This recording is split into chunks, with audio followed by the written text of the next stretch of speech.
That means you guys also get to see everybody too. That's great.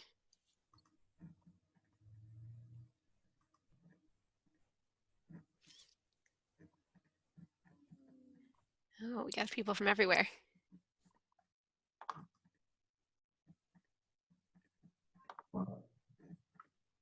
People. Okay, I think we have a good number. So welcome everybody to the April, I almost said May, it's been so long, April Lunch with NEMA. We are going to be doing HVAC for curators. I know this is a subject near and dear to many of you guys on our webinar today, and it's great that you could join us on this beautiful April day. Hope you guys are able to get out and get some fresh air after this and stuff like that. And to let you guys know that today's session is being recorded and will be available on the NEMA website later on if you want to share it with your friends and colleagues, or if you have to get off a little bit early or just want a refresher on that, that would be great. And if you guys will notice in the chat feature, if you guys want to, the ones that have come in a little bit late, just let us know where you're listening in from, because it's always good to see. Make sure you do it to all panelists and attendees so everybody else can see, because if you do it to all panelists, it's just us that get to see it. And that's fine too, so that's okay. So to get going, we will be using the chat feature and also the Q&A. So if you guys have any questions at all throughout the lunch, just type in the chat feature and then we will interrupt our speakers and ask some really important questions. And so they are more than ready. We did a test run last week for your questions and stuff like that. And these guys are very, very knowledgeable. And Shana is also very, very knowledgeable on this subject matter and stuff like that. So I'm going to turn it over to Shana to introduce everybody and yourself and to get us going. Thanks, everyone. Hi, everyone. So I am Shana, work at Perkins School for the Blind. A little about me. Previous to becoming a facilities manager, I worked for about 15 years in the museum field in curation and exhibit design. And this webinar I designed because it's all the things I wish I knew when I started out my museum career. I learned a lot of things the hard way, and I'd love it if not everyone else had to do the same thing. And then I just want to introduce my other panelists here. We have 4 folks on the line from TG Mechanical Contractors. Zach, would you like to start off? Hi, everybody. My name is Zach Bassett. I work with TG Gallagher. I've been a project manager with TG Gallagher for about going on 6 years in June, not too far away. So you guys on the bottom? All right, and then service manager. My name is Mike Doucette. I'm the outside service supervisor for the HVAC, which / heating, air conditioning, and ventilation department on service side, and basically the guy that sees all your problems. And my name is Larry Height. I'm with TG Gallagher, Director of Pre-Construction Services. So I'm involved with a lot of preliminary design reviews and budgeting costs for construction projects. all right. So we're going to be switching over to the slides right now. And on each slide, just because there's a lot of us presenting here, you're going to see the person's name next to it. So if you have any follow-up questions you want to direct to an individual, you'll know who is speaking. We're going to sort of hold the questions until the end of each slide, and then we're going to try to pick through. We're trying to go fairly fast because we want to make sure we have enough time for Q&A at the very end. All right, so let me pop up our slides.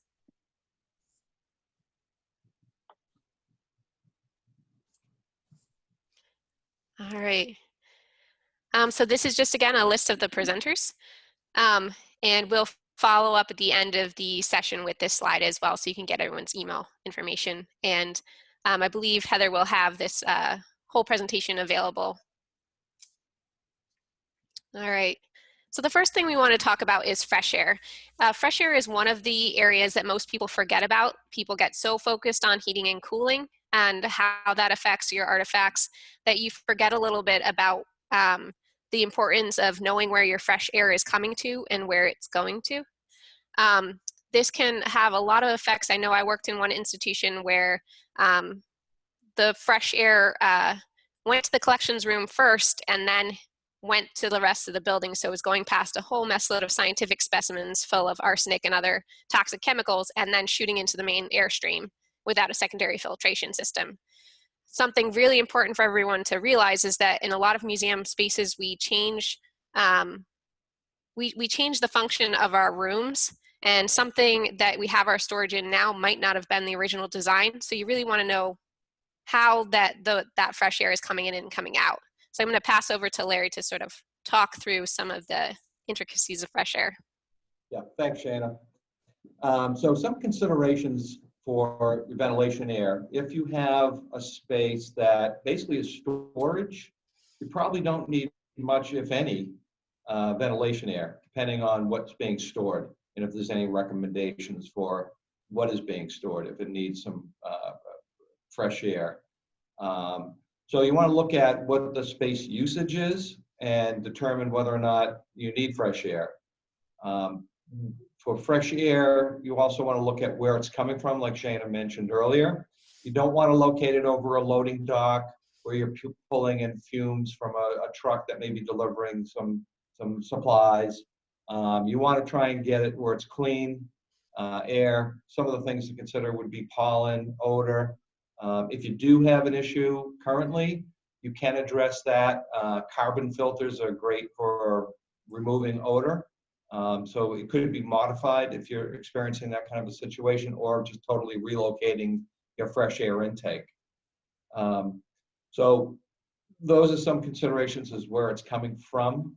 As I mentioned earlier, determining how much air you need. If it's a space that is occupied, if it's one person or two or three, the current state code is asking for 5 CFM of outside air per person for ventilation.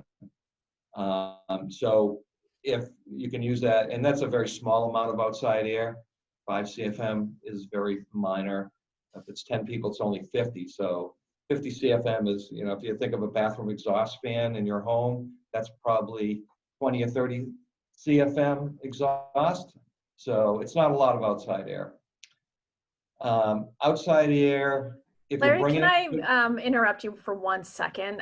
What does CFM mean? We had a chat feature come in, Okay. so just want to get that out in the air before we go any further. Yeah, so CFM is cubic feet per minute, and it's a way to measure how much volume of air is being introduced into the building. So that's basically just a unit of measurement, and just think of one cubic volume of if you made a box out of it, that would be how much air is contained in 1 CFM. That help clarify that? It does, thank you. Okay.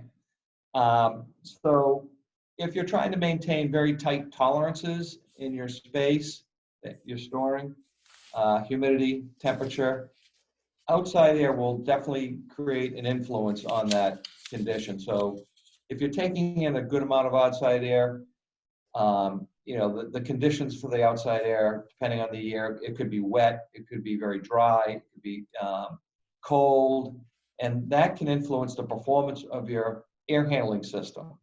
So minimizing your fresh air will help you maintain better indoor space temperatures and conditions, and save energy. So you should always double check to see if you're getting outside air, and make sure you're getting the correct amount. And if you're getting too much, throttle it back. You'll get better tight tolerances in your space and save energy. All right. So I'm going to speak on filter types that's out there. So without getting too technical in terms of UV and ionization, basically filters and all sorts of types of filtration devices are out there. And these are stored usually in the air handling units that you could see on the bottom right-hand corner of this PowerPoint slide. So you could see obviously the filter section there, and that does a good job of removing particulates from the airstream as outside air brings in fresh air that will carry things like pollen and things that you don't want on the coils. And Mike will talk a little further on that, but I just wanted to get into other types of filtration devices out there to clean the fresh air to the space. First off, UVC and ionization are both two different forms of doing that. And without getting too scientific in the ionization, basically what it is, it's just an air sanitization system for your air that provides air fresh air and treated air to your space, and it can be used to save on energy costs, to reduce the amount of outside air to your spaces. It's been used in hospitals, schools, arenas, and now museums. And basically what it does is, I know you guys are storing certain types of objects that will probably be kept with formaldehyde or certain types of chemicals, and this ionization works to filter out that from the airstream, so you're providing safe, fresh air to the space. It also kills off mold in the any type of environment that's going to your space. It also works to clump up particles that get sent out into the airstream, so the filters have a better chance of catching that. And then UVC is also another way to do that. And without getting too technical, that's just another form of filtering the airspace for clean, fresh air. And Mike, you want to kick off the types of filters? Sure. So from what Zach is saying, and what is Larry saying is, you bring an outside air in, you got conditioned air. So you have to filter that air. Almost like if you have water in your house, you like to filter the water. You have particles, and you have gases, and you have smells that are in all types of air, especially when you're dealing with artifacts that have been sitting for years, like over the age, they off gas. So there's all kinds of filters. There's a paper filter, and they're rated by what they call a MERV rating, which is the filtration rating of how much particles they will pick up. So the higher what they call the MERV rating is, the better the filter will pick up. And there's our sheet right there. Thank you, Shana. And you can tell by the amount of particles and the size of particles what that MERV rating can pick up. And basically, there's a few types of filters. There's carbon filters that will do taking smells, gases, odors away. There are filters that that pick up small particles and different smells. So you have a range of filters for different situations. Like having artifacts, you might need special filtration for that stuff to keep that artifacts from deteriorating or anything like that. And then you could go with regular filters for just an office space, and changing them HEPA filters or a higher filtration that helps you guys any. So yeah, on the MERV rating, it's just the lower the MERV rating, the filter doesn't do as well, pulling particles out. The higher the MERV rating, the filtration works better, if you see on that chart. So that's the difference between the filtration filters. All right, so as most of you know, there's a specific, both RH and temperature readings that AAM puts out as best practices, and if you're doing any sort of standard loans for artifacts, they're going to be in your loan requirements. These ranges are extremely tight, and depending on your system, you really need to gauge whether or not you can hit those ranges, or whether or not your system's going to function more efficiently if you're just trying to get a stable number slightly outside of that range. So we're going to talk a little bit about sort of the big nasty, which is when you try to hit those numbers too closely and you can't, or you forget to do part of the process and you start getting condensation. So I'm going to first pass over to Mike, talk about just the RH process and what that means on the mechanical side. So RH is relative humidity, and that's very important, especially if you deal with artifacts. It's basically, everybody knows it. On a winter's day, your skin's dry. On a summer's day, your skin can be moist if it's humid out. So your RH, you have to keep balanced pretty well in a building to keep people comfortable. Because your RH at 70 degrees in Florida, your relative humidity, so you understand. Relative humidity at 70 degrees in Florida is different than your relative humidity at 70 degrees in Massachusetts, New England. It's a different feel. So your RH is very important in your kind of a situation, meaning in laboratories is different than artifacts. So you really want to keep an eye on relative humidity. And I think one of the big things in this process is understanding that to regulate your RH in a gallery, there's going to be both a heating and cooling process occurring. So Mike, you want to walk through that a little? Yeah, so to keep your RH the way you need, it's gonna be multiple things. You're gonna have heating to heat the air. And when you heat that air, you're basically gonna be bringing the RH, relative humidity, out of it. So you'd have to bring that back in with what we call humidification. But you do not want to over humidify the room, which can get a little complicated. So what we use the air conditioner and also a dehumidifier.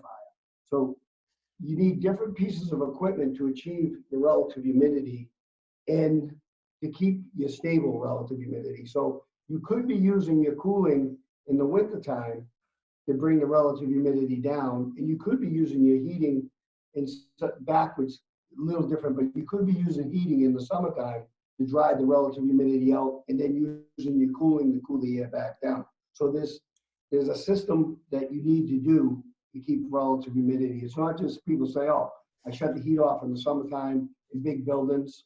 We have buildings that we run heat to keep the relative humidity out, but we use the air conditioning to cool the air back down after we drop the humidity out. So there's multiple systems working in buildings to do this. And we're going to talk about this in a little bit more detail moving forward, but one of the big things that comes into play with RH in particular is whether or not you have a manual or automated control system. And it can really affect, because you might have multiple systems working together in conjunction in order to hit those temperatures. So we'll talk about that in a little more detail. The other really big thing that's going to affect your RH is your building envelope. So one of the worst things you can do is try to hit an RH and not have properly insulated building, especially around windows. If your windows aren't properly insulated, if you're doing single pane, you're going to see what shows here in this picture, where you're basically going to get a lot of condensation, and that's going to create the potential for mold. You might even get enough condensation to create raining in your effects in your gallery. So it's very important if you're going to try to meet very tight numbers to make sure that your building envelope, that you've checked your insulation, that you've checked your windows, that everything is caulked properly. Because without that external building seal, if you're trying to hit a RH of 50 in the middle of winter in New England, you're going to have problems. So that's very important. It's not just about the mechanical components, but you also have to think about your actual building envelope. All right. Controls. Controls. So HVAC controls, ATC, everyone's probably heard of it, automatic temperature controls. BMS, building management system. EMS, energy management system. ABS, automated building system. It's all the same. It's the brains of the HVAC system. The control system operates and allows the HVAC equipment to turn on and control individual pieces of equipment, air handlers, fans, dampers, control valves. So if we are running simultaneous heating and cooling, and we need to open a reheat valve on a fan coil or a valve to a coil on an air handler, the control system will allow it to do it. The control system has a front end and basically a brain that allows programming to happen and load it into controllers as the sequence of operation for the building is required. An engineer will design a sequence of operation, how the building should function. A controls company or contractor will write code and program the control system to operate based on that sequence of operation. Some of the pictures you're looking at is screenshots of the graphics, which would be on your front end. And if you're your facilities manager, you may have a workstation that shows you a overview or a map of your system with all of these devices and points. Those are sensors, read and discharge air temperature, return air temperature coming back. You might be showing a position of a damper, whether a damper is open and closed, showing an actuator. The status of a control valve on a coil of an air handler. These are all key information, key items when diagnosing a system or looking at an overview of what your system is currently doing. Yeah, alarms and remote monitoring through the control system. So you may see a unit that has a little hockey puck in it in some of your rare collections, and you're monitoring to see if there's a leak in the system. If a fan's not running, you'll know by a sensor. They'll come back and ping an alarm to advise you that there's something wrong, to check it out. There's a lot you can do with the control system and programming, and you know, it's a great tool for monitoring your building and knowing where your system's at. Mike actually, he spent some time at Harvard Book Depository as an in-house HVAC technician, and he pretty much lived on the front end watching all their archives of books. They store millions and millions of books there, and so we have to keep the relative humidity and everything to a certain point. It cannot be changed. Relative humidity is 35%, which is low. And we have multiple pieces of equipment that have to achieve that relative humidity. We do it by with this front end, this control system. Basically, this is the computer, this is the brain that tells every piece of equipment what to do every day. That's the BMS system. So, what were some of the items that you look for daily when you kind of we look for monitor the HVAC system? What was your, like, you know, part of your routine to make sure everything in the building was operating? Always every morning, we would look at our front end system here, and if you have delicate pieces of equipment, piece of archives, we'd always check our relative humidities, make sure they're within range. Always check our temperatures, make sure they're within range, and our CO2, carbon dioxide levels within the building. So that's where fresh air comes in, that Larry was talking about. That's where this building automation system comes in, and that's where it comes in where I was talking about filtration is very, very important for your air quality, and also this is the building system, also with all the pieces of equipment that need to work together to achieve these set points. So, and one thing to add. Oh, Chris, move a little closer to them. We actually had a question come in. So you're talking about the controls and stuff like that. Is there any type of sensor on filters if they've expired or compromised, or do you have to physically do that? Yes, there is. What we do on filters on a piece of equipment, we check it by pressure drop. So as the air flows across that filter, we have a sensor that will sense the inlet air pressure and the outlet air pressure after the filter. And what that does is once that pressure drops gets really wide range, that's telling me the filter is filling up with dirt and it's time to change. So we put a set point in the building management system, and what happens is when it gets to that point, I get an alarm saying, hey, your filters are dirty, we need to change them. Or you do the old school, a guy walks around every month and checks them visually. But with all the technology today, you can do whatever you want. You can have a guy walk around, but there's so much technology out there, we can sense anything you need to sense: water temperature, filtration, the filters, airflow, the static pressure in the ductwork. So this could open up to big, all day seminar. But yes, you can definitely sense those filters to see if they need to be changed and get an alarm from your building automation system. Yeah, Shana, you want me to just follow up the Wi-Fi alarms? I'm going to just jump in real fast to talk about occupancy settings. So the guys were talking a bit about just having a control system. So a couple of great things just to add on to that. A lot of these control systems can send out email alerts. So you can talk to your facilities administrator, because there's a good chance that if you're concerned about a particular gallery space, say you have loaned objects in there, you can get emailed alerts from the gallery, so it's more than one person watching. Again, the great thing about those automated systems is that when you're trying to achieve a certain sort of range, you can really all of the parts of the system will work together. If you're trying to achieve a range on a more manual system, you really have to know all parts that are going into that system, because you're going to have someone checking and maybe going around and doing visual inspections to make sure that everything is operating properly. And then on occupancy settings. So most of these systems are set up, again, to conserve energy is a major feature. So one of the things that you want to check is, especially if you have a facilities manager who might be new or hasn't worked in the museum field for very long, most of these occupancy settings are set to go to sort of energy conservation settings when there aren't people in spaces. So say 7 p.m. at night, your galleries are free of visitors. Those, your temperature control would drop down to just the most efficient.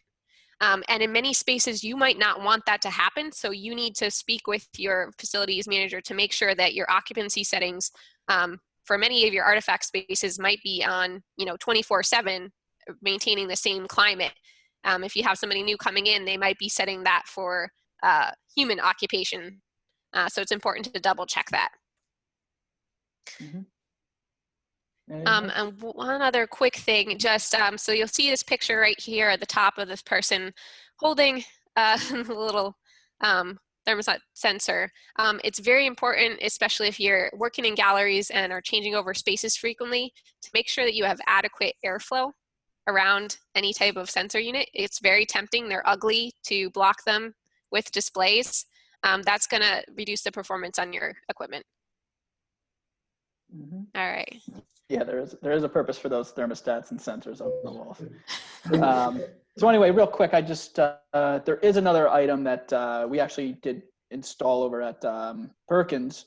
It's not to be in place of a control system, but it does provide temporary support and gives you certain information that you would want to know if you're in an IT data room or anything like that. If you're changing any equipment and you want a reading of what the humidity level and temperature of a certain space is.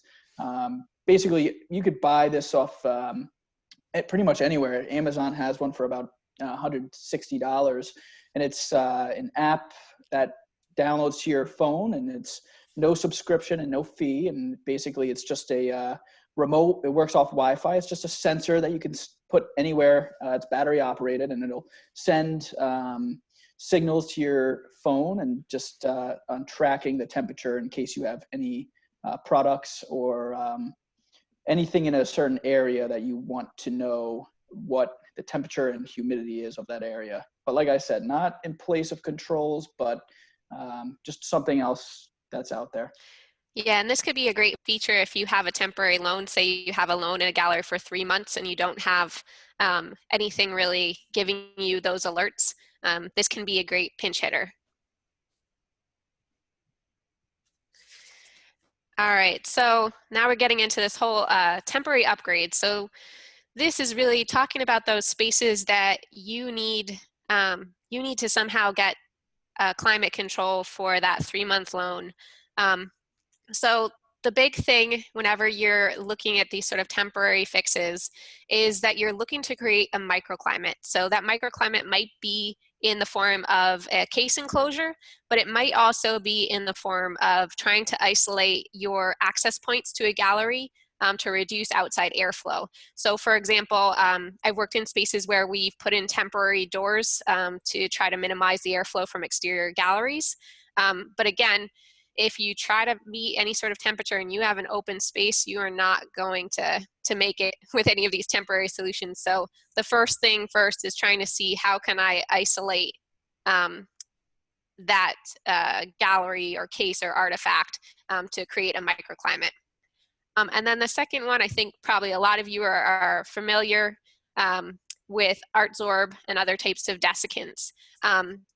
These are great if you are going to try to isolate and create a microclimate in a single artifact case.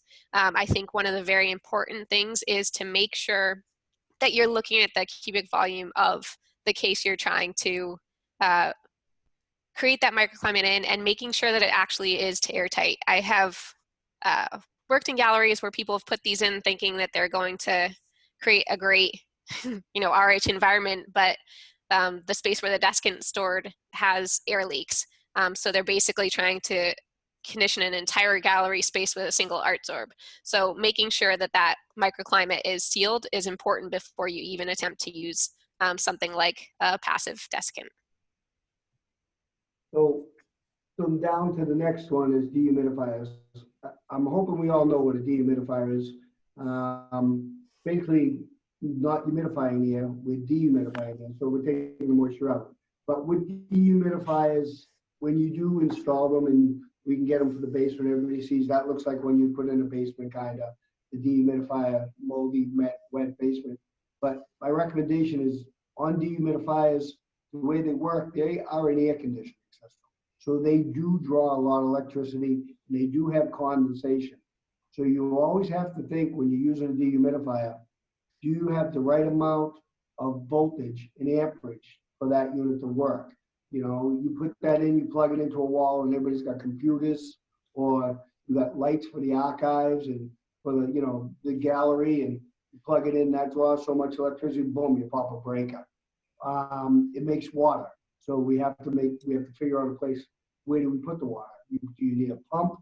They do opt to give you a pump to bring it, you can pump it to a drain. If you see in the back where Shane is showing you that little hose, that is the condensation. And let me tell you, they are great. They remove a lot of moisture out of the air, but they also make a lot of water.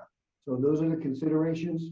Using humidifiers is your electrical consumption and also the moisture removal and where you're going to put it. So when you guys do want to use something like that and you want to, place it, you got to, think a little bit before just saying, oh, I'm just going to get this size humidifier. I'm going to throw it here. You got to think of your electrical connections and the drainage in your water and all that. So that's something to think about. And just to piggyback on what Mike's saying, please, please, please never try to set up your dehumidifier so you have somebody who's manually emptying it.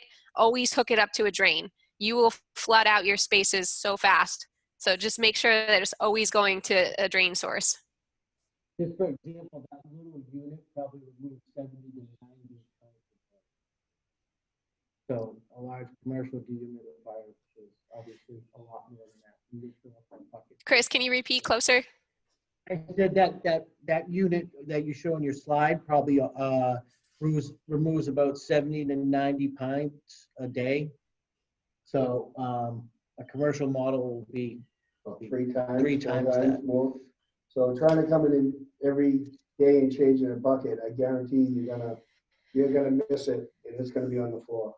So I would also, I would recommend getting yourself a spill containment and also a water monitor if you're ever going to use a dehumidifier in a space. If you have critical archives or critical pictures and stuff, or any kind of museum stuff like that, definitely.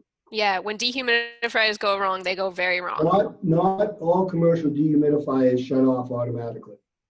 Yes, the new ones do to a point, but on the commercial dehumidifiers, they don't have a holding sump like you think, where you pull the back out. I just seen that question. It's why I'm answering that. I'm sorry. So they pull the back out. It'll shut off with a float switch to shut the unit off. But on commercial dehumidifiers, they're made to go to a drain. So they don't have any kind of safety switch like that. So that's why what Shane said is you should have some kind of sensor or some kind of area that if you're going to use it, make a small containment just in case something does happen in critical areas. Just things to think about, And as Zach also mentioned before, this is a great use for a Wi-Fi alarm. A lot of people still use local alarms, but it only helps you if someone's in the building.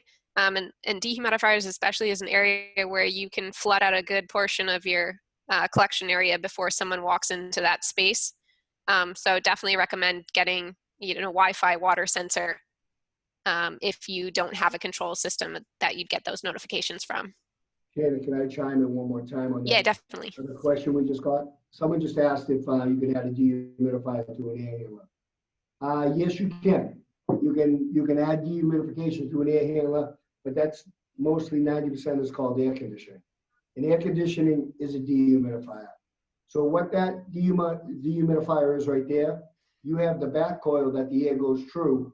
It cools that air. Water drops out of it. And when it comes out the front end, that heat it removed out of the air to cool that air gets put back in the air by the outlet coil. So that's a dehumidifier. And air conditioning is the same thing. You could add one to a ductwork, but at that point, it'd be a lot of money. But if you're going to do it for temporary, you just put what they call spot dehumidifiers. Hopefully that answers your question.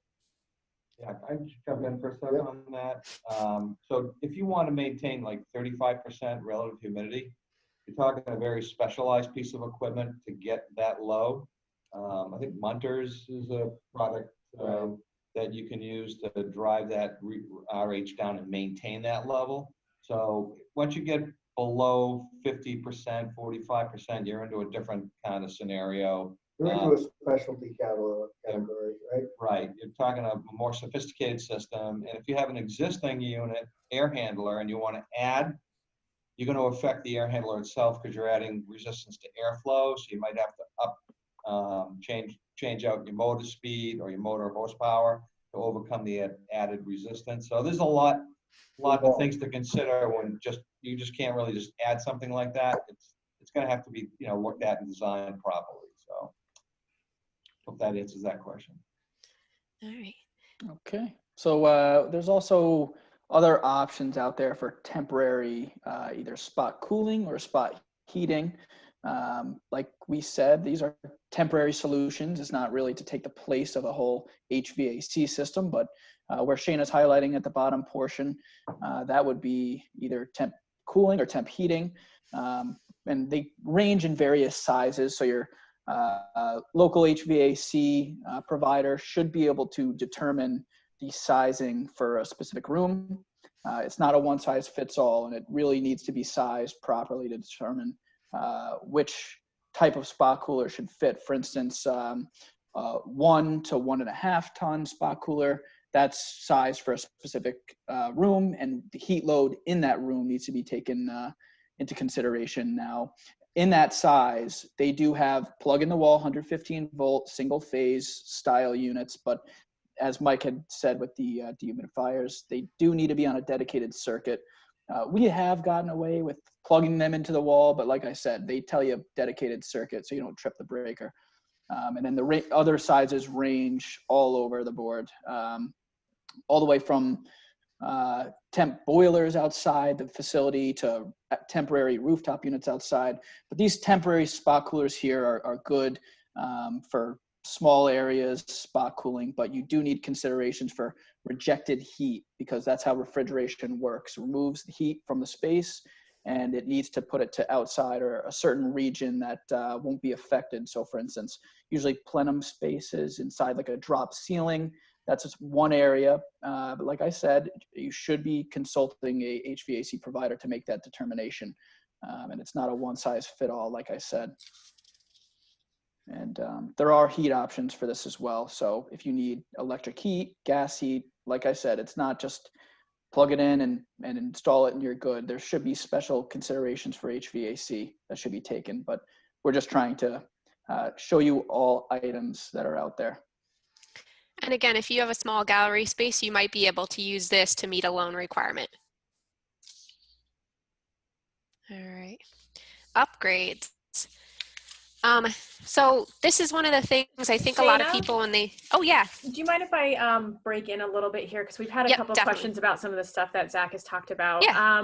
What type of, the one that you said on Amazon, I think it was a temp stick. Yeah, I think I responded to correct. Yeah, temp stick is the manufacturer, I believe.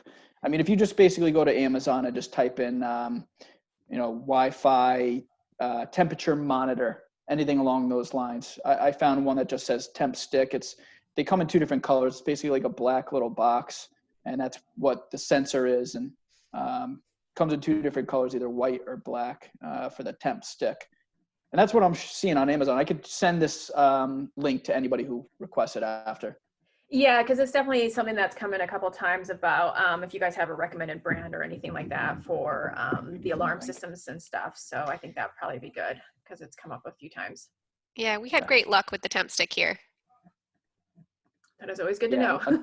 until you got a phone call at 2 in the Hey, morning. it was a call I had to come in for because one of our Exactly. plenums went down, so it was great to get it. Right. Did not regret it. Yeah. Work. Any other Okay. questions, Heather? No, I think we're good for now, but definitely if you guys do have questions, if you type them in the Q&A, I know we have 2 that we'll be answering later on, just to let you know, Diane, on that one. But yeah, if you guys do have other questions, type them in the Q&A and we can come back to them. Thanks, you guys. Yeah. So big thing with upgrades is just most people think of when they change a room, they'll look at the fire systems to make sure they're okay, but it's really important if you change the function of a space, say something moves from a gallery space to a storage space or storage space to an office space, the HV is going to be specially designed for that space originally with the building. So whenever you're adjusting the function of that space, you're going to want to take a look at your HVAC. All right, so Zach, if you want to start us off. So basically, with this whole slide here, upgrading the facility, like I have been kind of stressing in the previous slides, you should not be just making these adjustments to any of your HVAC systems and wash your hands of it. Special care and consideration needs to be taken when you're making any of these upgrades. For instance, on the bottom left-hand portion of the picture, you see a lot of ductwork here. Now that's all been engineered and sized properly to provide heating or cooling, dehumidification or rehumidification to certain spaces. You can't just cut something into ductwork to feed a certain area without taking special considerations for what you're doing. Balancing, that's another great source and that's another great way to basically provide certain heating and cooling to certain areas of your space and make sure everything is, I know we said this word before, CFM. It's making sure you're getting the right CFM, heating and cooling, condition treated air to each room and space. So we've done that in the past. Balancing is a good option. And Zach, if you want to just define balancing a little more, so I think people might not know have a good feel for what that means. Understand. So balancing is, I could basically paint it with a broad stroke. Balancing is adjusting each of these systems to be what basically the engineer has specified as this is the right way your system should be providing heat, cooling, and it's done through various different ways, but it's basically trying to get your system to the way it was designed to work. Can I jump in there for a second? I give you. Yeah, please Yeah. do. Just make it in broad terms is you got cubic feet per minute, which is your CFM. So for every cubic foot, you have 1 CFM, which moves airflow 1 cubic foot per minute. So let's say the room we're in now, we'll just throw it out there, has a 20 cubic feet per minute. Then you decide that you want to chop the room up and make 2 rooms out of it. Well, you can't. A lot of people do this. They turn around, chop rooms up, make them different, areas, and especially when you guys have all kinds of, like in museums do a lot because they're going to make spaces smaller. You got to calculate and figure in, when you go into that new room and your archives are in there, you have enough cubic feet per minute, enough airflow. So that's where the balancer comes in and making sure when these systems are designed, like what Zach says, they are balanced so that each area has the right amount of airflow to each room. So when you go ahead and just start chopping stuff up, you got to take that into consideration. Because if you don't, you could have temperature, relative humidity, swings, all kinds of issues. You do have it because I see it all the time. So I just wanted to make sure you guys know that. And a way around that in planning, if you're deciding you're going to be doing some work and whether it's a temporary measure or a permanent measure, and you can get a balancer in before you make a decision and have them do pre-balance readings. So you can give an engineer what your equipment's doing, and that engineer will be able to tell you if you have enough capacity to add another diffuser or expand on the system. So balancer can be done pre and post work to verify. Just wanted to point that out. Another thing, so in addition to balancing, if you're deciding whether or not you're going to upgrade, before you start trying to upgrade your HVAC system, it's very important, again, to look at your building envelope. If you have super old rickety windows and you try to put in a brand new HVAC system, you're going to be wasting your money. So I think you really need to be considering what your building envelope is like before you consider upgrading. So ductwork and options. So, you know, if your space is changing or your product that you're storing is changing, you need to evaluate what flexibility your current system has and what its limitations are. Any system can be modified or upgraded. It's just a matter of coming up with the right approach, knowing and understanding what your objective is.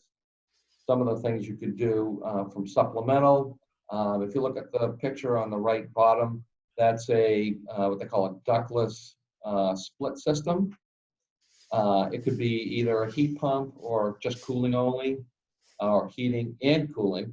And those are great for troubled areas where you just need, you know, it's a hot spot and you need to supplement it. It could be an IDF room, it could be an electric room, or it could be an area within your current layout that's just hot. And these are good little ways to overcome that problem. Some of the other options would be, you know, control system upgrade. If you have an older system and it's more just straight electric controls, like kind of the thermostat we saw in a few slides back, that's kind of an old thermostat. Today's systems are more what they call DDC, direct digital control. That gets into where you have a computer and you have programming, and it's a lot more sophisticated. That's really a tremendous upgrade if you have an older system. There's lots you can do to enhance or upgrade your current system, and you really need to consider where it's at, like Shana mentioned about the envelope. If you have a building and your space is on an outside wall with windows, very difficult to deal with those parameters. So very important to understand that. There are ways to solve problems, and there's just a whole host of issues that can come up. But there usually is a solution to every situation. So, I don't mean to jump in, but Shana just jumped in and, excuse me, someone just jumped in and asked, what's the life expectancy of a ductless split? That's a good question. The life expectancy of any piece of equipment is usually, I would say, if it's well maintained, in quotes, well maintained, is 15 to 20 years. And that's why I'm going to say it again, well maintained. A lot of people put equipment in and they don't take care of it, and it fails in 5 years, and they say, wait a minute, this is brand new, why it's dead? Well, never changed the filters, never cleaned the coils, never did the preventive maintenance that needs to be done for this. Any piece of mechanical equipment needs preventive maintenance. Including for moisture and, you know, the mold that can Right. develop inside the system. So important. That's a huge part of maintaining your system and getting the best efficiency and life cycle out of it is definitely, like Mike said, maintenance. Very important. Yeah. And then Larry, So placing. oh yeah. I'm sorry. Go ahead. Oh, nope, I was just going to mention that. You start on your next section. Okay. Placing and disguising equipment. If you have a building, historic building, you know, placing equipment can be challenging. Some strategies to consider would be, you know, screening, whether it be metal panels or wood. You could enclose equipment that way, although you need to be cognizant that you might need airflow into the equipment. So you may have to have screening that has slats or holes so air can pass through it. Some things you can do is with landscaping, bushes and shrubs, but again, you also have to consider that what the piece of equipment you're hiding needs. And if it needs airflow, you can't close it up and because otherwise you'll create another problem. That's typically for outdoor equipment. For indoor equipment, it could be putting ceilings up. It could be putting the equipment in a mechanical closet or mechanical room. There's some various things that like that you can take advantage of. All right. So as one of the key things I would definitely say, a lot of times collections departments and curatorial departments don't have a ton of contact with their facilities departments, and they're sometimes working at cross purposes. This is an area where you can really help if you really push with your facilities department as a unified front in making sure that your HVAC is functioning properly. So as Mike mentioned, yeah, 15 to 20 years is a good lifespan for a lot of equipment. Honestly, in the nonprofit world, we're going to double that before we have money to replace something. So you really better have your PM systems in place. One of the big issues we always run into, facilities budgets are very, very large and very expensive. And one of the first things that a CFO is going to see when they look at their balance sheet is how much money you're spending to take care of equipment, and they're going to want to cut it.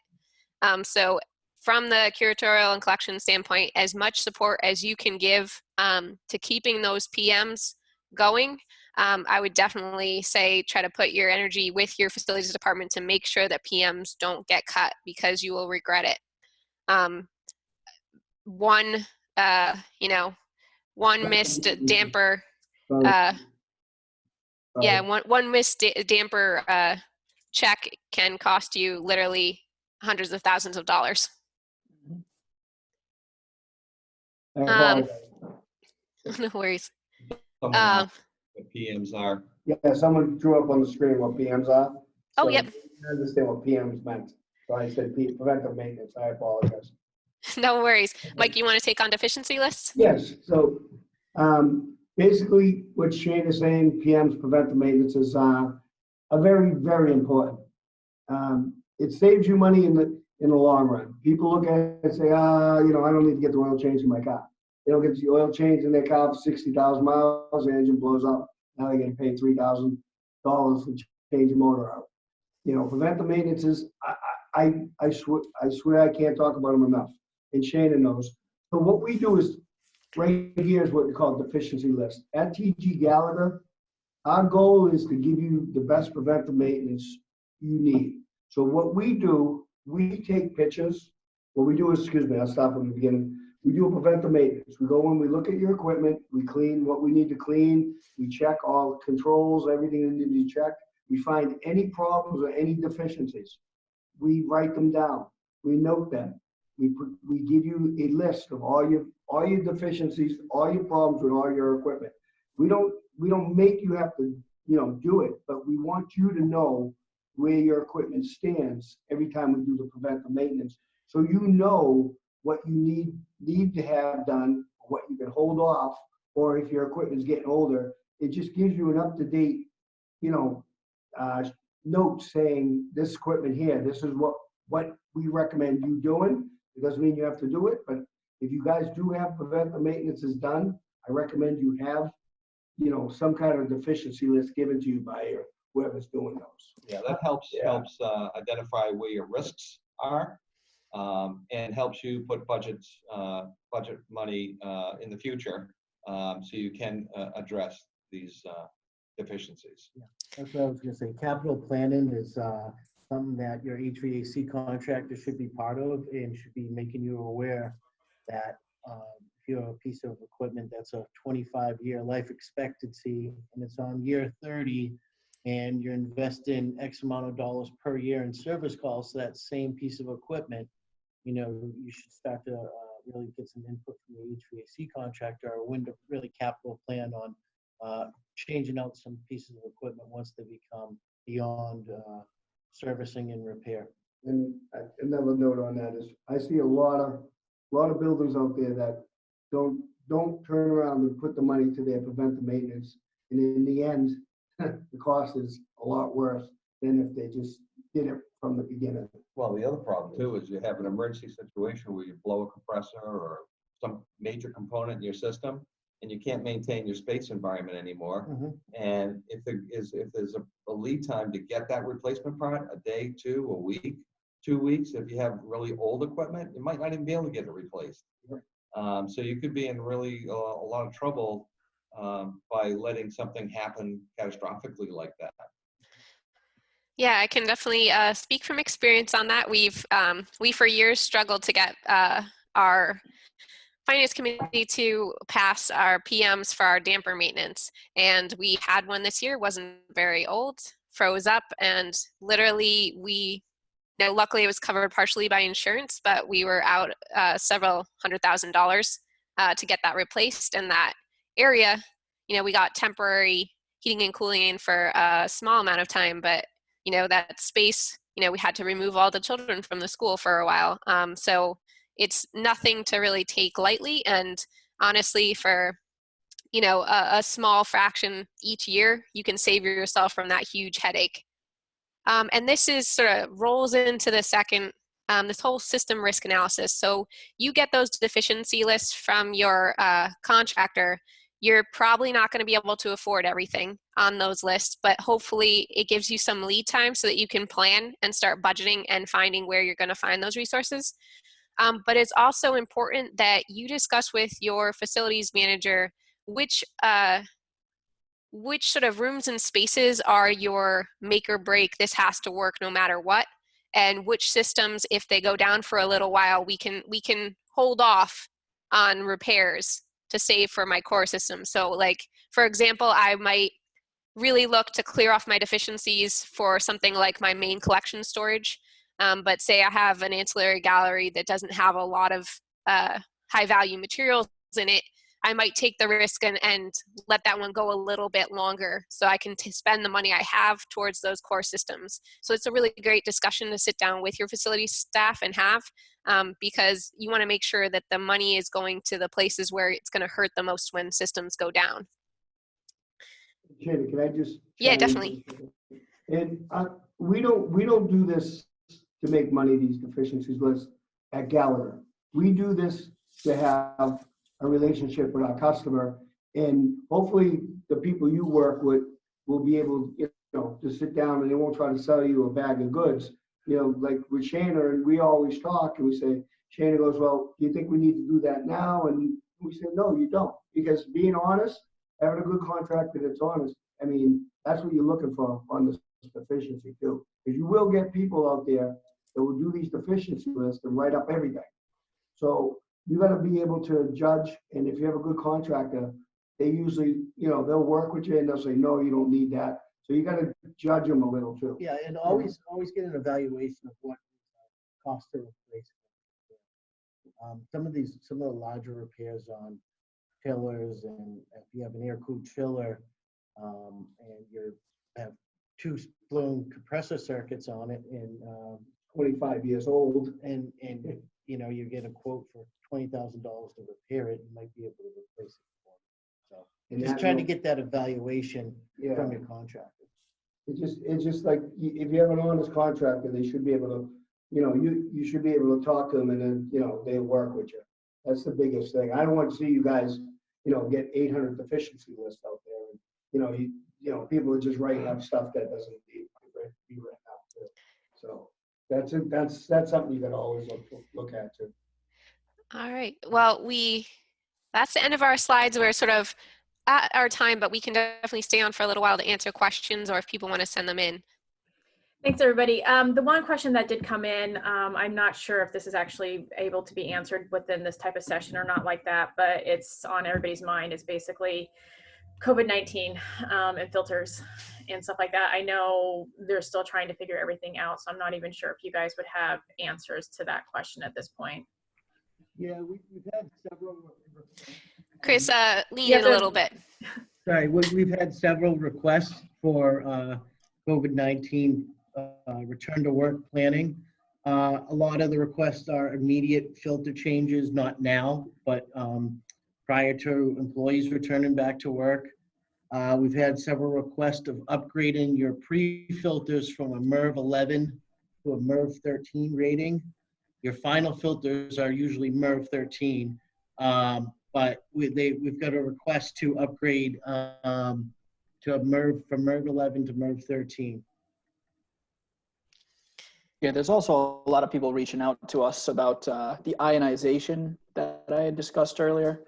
I don't think enough research has really been done to say for sure, yes, it kills off any COVID-19 virus, but the way it works scientifically is these are negatively charged ions that basically make almost think of like a force field over the coil that hits the whole airstream, and the airstream has to pass through that. With the coil, the ionization basically adjusts the chemical or the compounds of some of these particles, and bacteria being one of them, viruses, things of that nature. And it basically adjusts it so that now instead of say ammonia, it's now just a hydrogen molecule, a oxygen molecule, and a nitrogen molecule, all of which is already readily found in the atmosphere. So, like I said, I can't say for sure, yes, removes COVID-19, but I know a lot of people have been doing significant research, myself included, and people are reaching out with the ionization bars to counteract COVID-19. I would say also something that's I've touched on with contractors in the past when you get like really bad flu seasons coming through. Considering your air changeover in your different spaces could be a consideration. Obviously, if you're in a building that has very little fresh air change, that air is just sort of stagnating in your system. I don't know if Gallagher, if any of you guys want to talk a little bit more about fresh air. Can I chime in for a second? I see the question asked about the dehumidification. How low should you run it? Hopefully I got that question correct, but that question's hard to answer because your relative humidity is different for every application. It matters. Like I have the Harvard Book Depository, which holds all the books that Harvard owns for the libraries. I run that relative humidity at 35%. That's because the papers in those books, they've come to find out at 35%, those books don't deteriorate. The paper, the bindings don't deteriorate at 35%. But you run typically an office space is around 50, 55%. So it's to what application you need that humidity to be at, that relative humidity. I can't give you an exact answer. What's the best relative humidity? Yeah, AAM usually recommends if you have a mixed artifact space, you're going to be running around that 50% mark. So that's basically the same as if we had living office space. Yes. The archives that I have, they have to be at 35%. But again, I would stress so there's sort of the high range of the RH is where you're really going to be in jeopardy of the mold blooms, which a lot of people are trying to prevent. So you go much above 50, it gets a little hairy. And then I would say if you, especially in New England, if you have a gallery space where in the middle of winter, you're having trouble meeting 50, just being stable is a lot more important than hitting a specific number. Because every time that artifact, if the RH is swinging, that artifact, the moisture level in the artifact is expanding or diminishing. So you're having things dry out or swell. Exactly. So you're gonna break, especially with composite pieces. Any connection joints will start breaking when you have those fluctuations. But say you have an old building that goes through some like a normal temperature cycles yearly. It's in many cases you might want to keep those big swings over the full year because your artifacts have gotten used to those temperature changes, and they've already they have natural expanding and contracting cycles. So you just want to take that into consideration. Did we cover the 3-question answer? I see 4. Yeah, we the fourth one just came in, so 2 of them were the COVID. So I'm just going to say thank you now, just in case anybody has to pop off and stuff like that. Again, it was recorded, and the slides and contact information will be available on the NEMA website later on this afternoon. So with that one, I also want to mention that we do have upcoming webinars now that everything is virtual. So definitely check out the NEMA website for upcoming things on that one. And we will go to the next question on here. And then when demolishing building walls or doing other construction between exhibitions, what is the best practice for an HVAC system to handle the debris particles? Should it be shut off and the vents and returns covered until the gallery is cleaned? If you have the option of shutting your equipment down on the construction, I highly recommend it. But if you don't, you would definitely have to do what we call pre-filtration. What we do is we'll put a pre-filter in front of the pre-filter, if you have one, in front of your main filter. So, and we do multiple filter changes, and we keep an eye on it. Yeah, and another way to prevent that is any return grills in the space, if the system is running, you can actually buy filter media, and it comes in a roll, a big giant roll, like a carpet roll, and you can cut it to the diameter you need and cover the return grill face with that media and change frequently, daily. The end of every construction shift, that media should be changed. And that will prevent any debris going back into the return system, or a limit, I should say. Right. If it's a very dusty area and you keep that equipment running, you might want to think about duct cleaning down the line too, afterwards. And just one thing to note from previously when we were talking about MERV 13, if you do get direction to upgrade your MERV rating on your pre-filters, just know that you'll be increasing your filter changes, as MERV 13 will pick up a lot more particles, and the filter will load up faster than the MERV 11 for a pre-filter. So if you are upgrading that MERV rating, if you ask any filter manufacturer, you're probably going to increase your frequency of changes. Okay, so are there any last minute questions? We are past our hour, so I know you guys all have lots of other Zoom webinars out there. All right, I think that's it. So I want to thank Shana, Zach, Chris, Larry, and Mike for all of your knowledge and for sharing it today with the NEMA crowd.